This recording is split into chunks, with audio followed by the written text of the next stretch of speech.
Hello, hello, hello. I just wanted to hop on. I made a post earlier and I just feel really called to say a little bit more on it. Just one sec here. I'm going to get my messages up and going here. So I really feel called to talking about worrying and, where worrying comes from, because some of us have really experienced a lot of trauma, and I just wanted to speak on the process of what happens when you've experienced a lot of trauma in your life and how it affects your mind, how your mind processes, and why this might be the cause for why you're really stuck in the worry cycle. So, you know, we have to relearn how to rewire our brain, not just our subconscious mind, but how our brain fires. When we've experienced a lot of trauma, we take over a completely different process in our brain, which is like a fight or flight.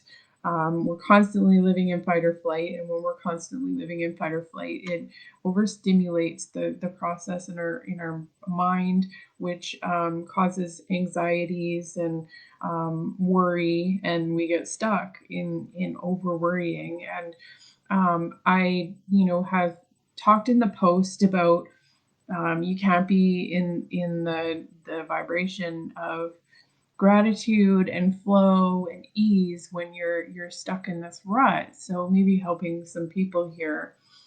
So there's several parts of the brain that are important in understanding how the brain and the body function during trauma.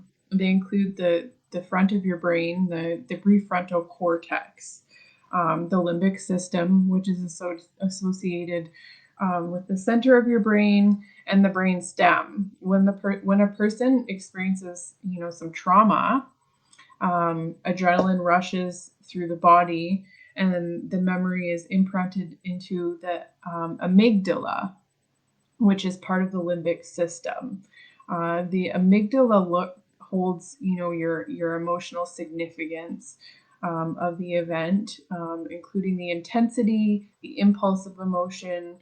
It's stored in there. So think of just one event when you're going through trauma and how that affects you, and then think of going through quite a few different experiences and how that really rewires your mind.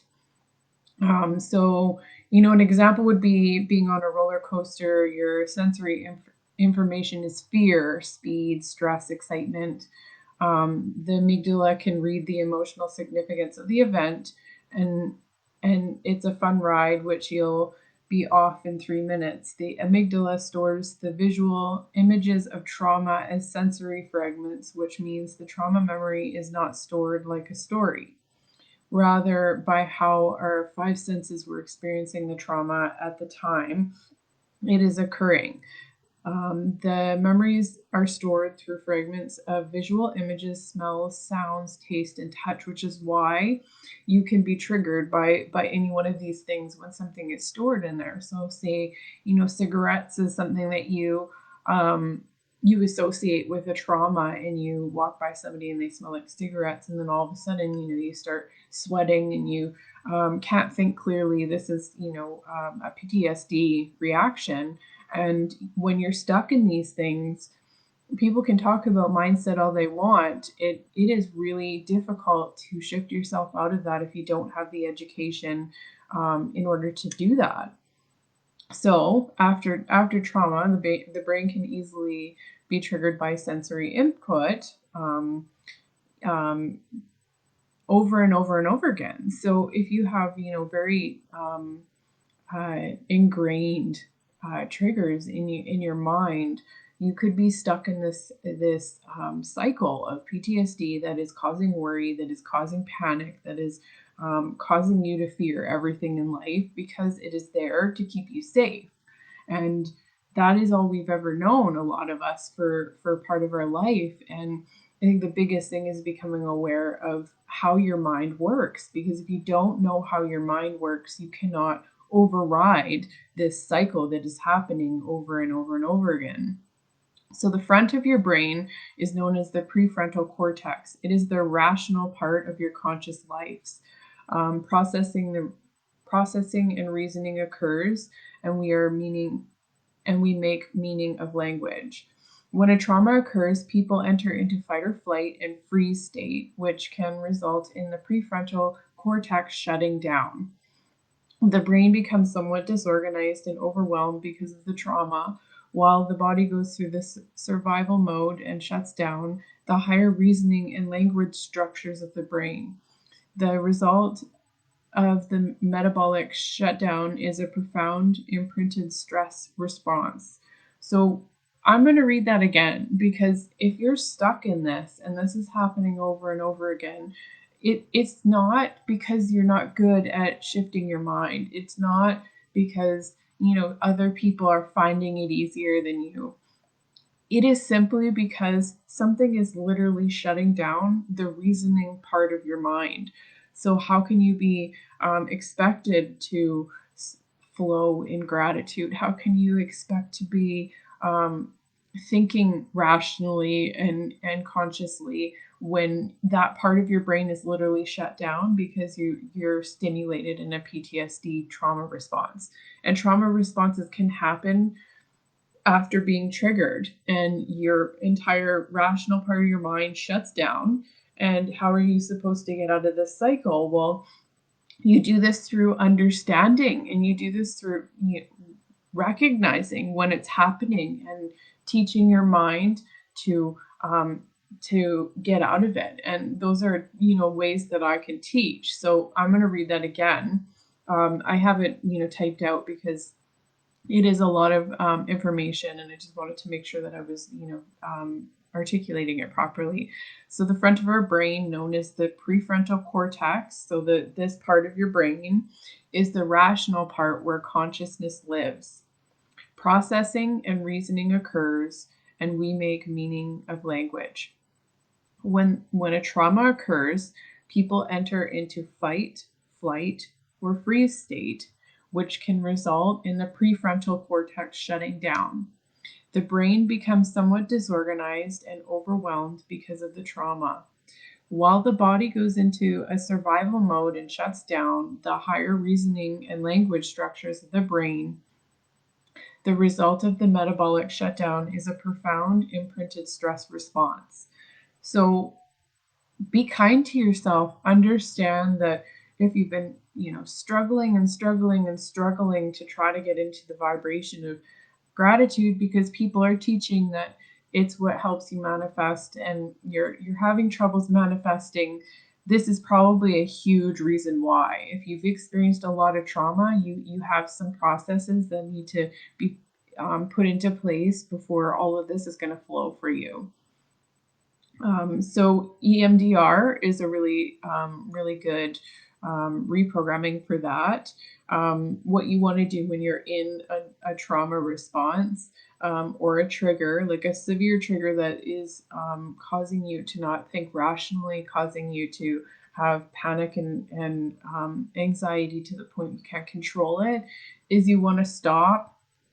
You want to force the prefrontal cortex to start reasoning. And how do you do that? You do that by, it sounds stupid and it feels stupid and irrational when you're in this PTSD response. And trust me, I understand. I've experienced a lot of trauma in my life, and I have done this process, and it feels stupid, but it works really, really well.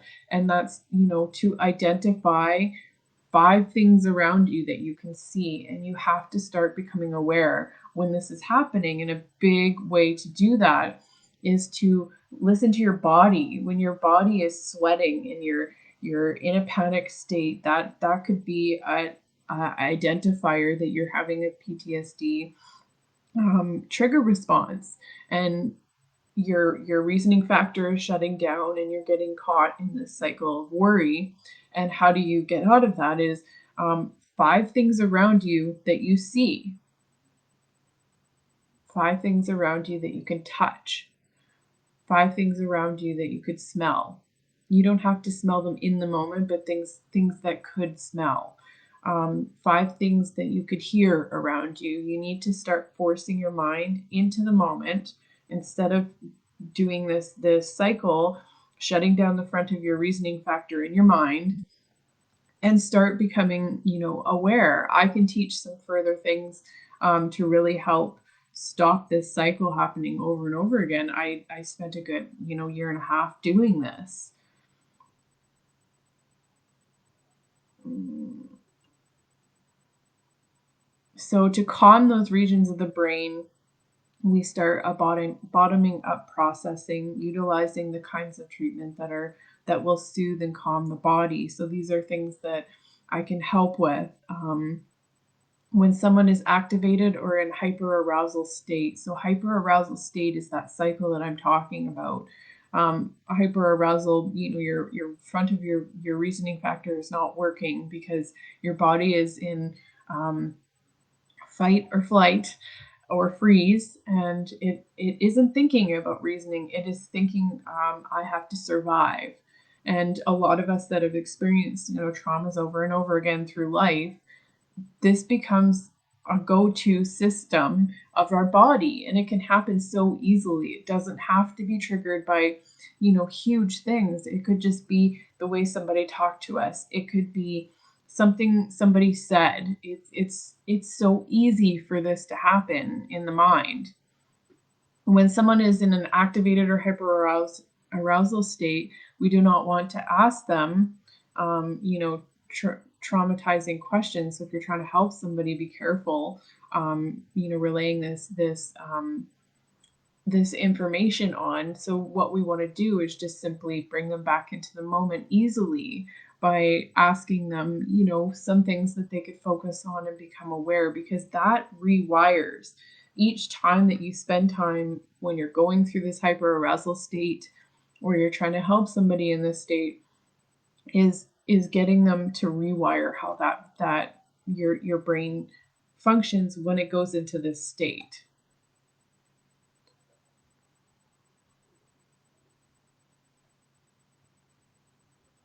So there's music. You can listen to EMDR music that will help stimulate different sides of the brain. That really helps get out of these states. If you can find one of those on YouTube, I could share for that. And just a few other therapy sessions that the neurolinguistics programming offers. Powerful mindset shifting tools that are available that I'm almost graduated from now. Learning those right now, but I really wanted to do this video on what happens to your brain, because if you're an overachiever and you've experienced a lot of trauma in life and you feel the need to be perfect, when you're not able to dial in on this mindset thing and get things flowing for yourself properly, it can be super, super frustrating. And this is something that I'm teaching in my mentorship program is how to shift your mindset. Also how to reprogram your subconscious mind, but how to shift your mindset. That is, a tool that I've needed my entire life that I've finally dialed into, and I want to share with others is to help you get out of this rut, this cycle that just keeps happening over and over and over again. And once you can stop these PTSD cycles, because they happen on different. I don't want to say PTSD because the hyperarousal state isn't always PTSD. So the hyperarousal state, how to get out of these hyperarousal states that we get in because we're triggered. If you don't know how to do it, it can be super frustrating because you're trying to stay in gratitude. And I did talk about the scales.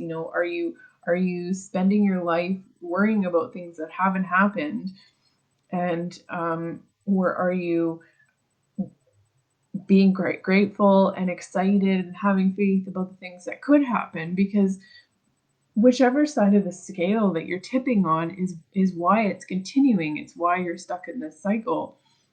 And the more that you listen to your inner guidance, if you're guided to this video, it's simply because the universe is telling you right now that, hey, here's part of the problem. Here's a little puzzle piece as to why you aren't able to manifest the life you do, because you have to be able to master your mind.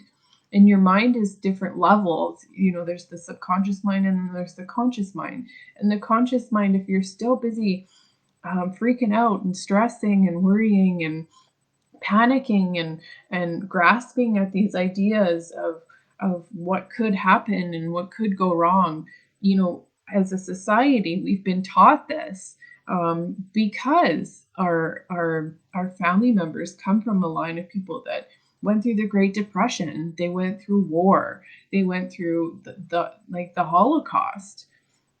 These are residential school. These are serious things that these people have, you know, these are traumas. And they did, all they knew to do was to worry in order to try to keep them and their family safe, because they did watch so many people die. So it was a bit of a different scenario for them, but they passed this on as a society. So we've been taught, and it's been ingrained in us to worry and stress and panic, because that's what's going to keep us safe, but it's also what's going to keep you stuck. The reason that you're not manifesting is because you're stressing and you're worrying and you're in the opposite of vibration of what you truly need to lock into. And that's fine. Be kind to yourself. Love yourself, because every single moment that you've gone through was for a purpose. And I know that can sound so masochistic, but it teaches you something. It drives you forward. It is something that you can pass on to other people. So there's a huge beauty in it. But if you're in this video, the universe is telling you that this is part of the puzzle piece.